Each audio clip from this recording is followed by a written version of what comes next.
காலமது. அசுரராஜன் சூரபத்மன் தனது கொடூர ஆட்சியால் தேவர்களையும் மனிதர்களையும் துன்பத்தில் ஆழ்த்தினான். வானமே நடுங்கியது, பூமியே அதிர்ந்தது. அந்த வேளையில் தெய்வீக வீரராக எழுந்தார் முருகன். கையில் ஜொலிக்கும் வேல், அருகில் மயில் வாகனம். அவரது முகத்தில் அமைதி, கண்களில் அக்னி. போர்க்களம் எரிந்தது.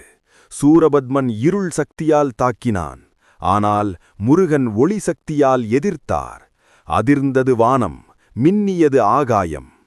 தோல்வி நெருங்கிய போது சூரபத்மன் மாபெரும் அரக்க வடிவமாக மாறினான்.